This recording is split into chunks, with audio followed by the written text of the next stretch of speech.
Hello everyone, welcome to all of you in my session on concepts of analog communication.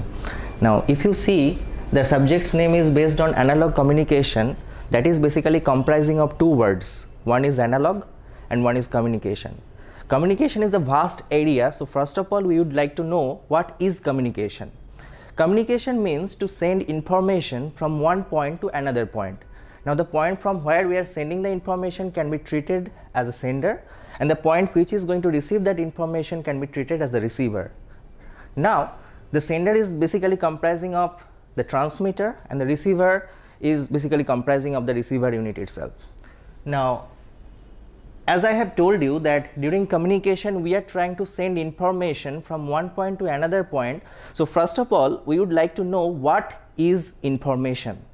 Now let me give you one practical example. Suppose I am taking my class with 50 students. Now if I speak alone, that means I am trying to provide some idea to the audience, and if all of them will listen to me, they will come to know about something new, so their knowledge is tried to be enhanced.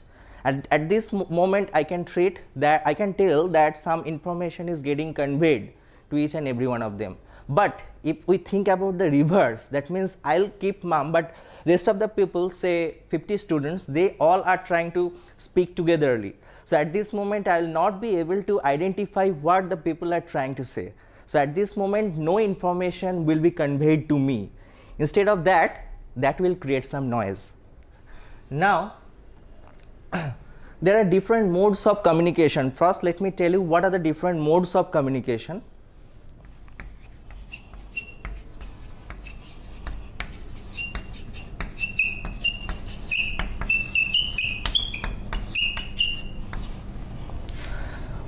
One is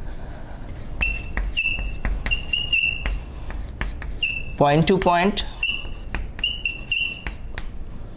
and one is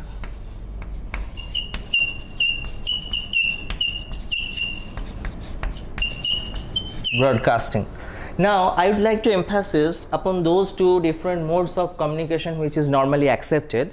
Now what is point to point communication? In case of point to point communication, what happens if we consider there are 5 different subscribers, what I have plotted as 5 different nodes. At this moment there will always be the existence of one dedicated path from one to all other.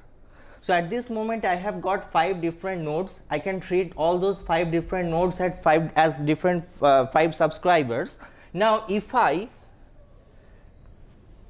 provide some dedicated path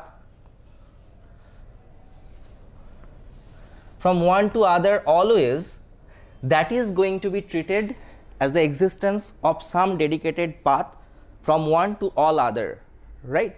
Now at this moment if there are n number of nodes, I can consider the number of dedicated links which are required to be existing is n into n minus 1 by 2, right?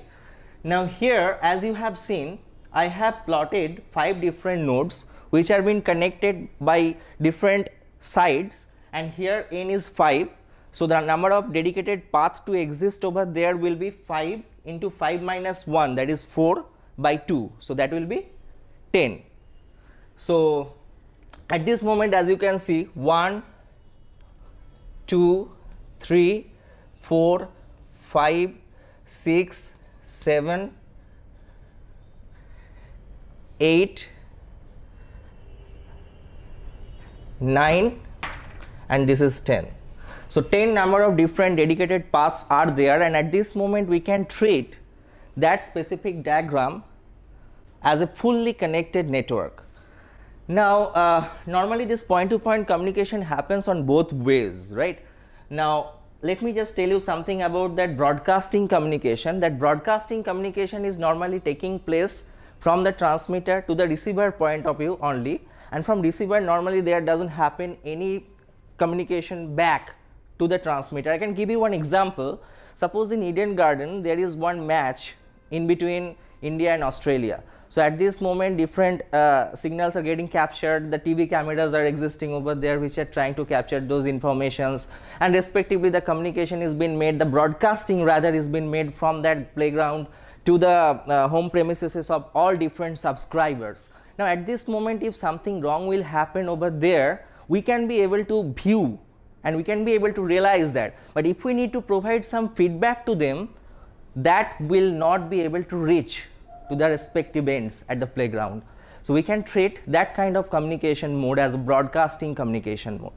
So these are the preliminaries which are very much essential in case of in order to start up the subject of communication engineering, within which I will be going in detail about the analog communication step by step, right. So that is the introductory part regarding communication, the information and the modes of communication, what I have tried to highlight today, and I will be going in detail in my next lecture. Thank you so much.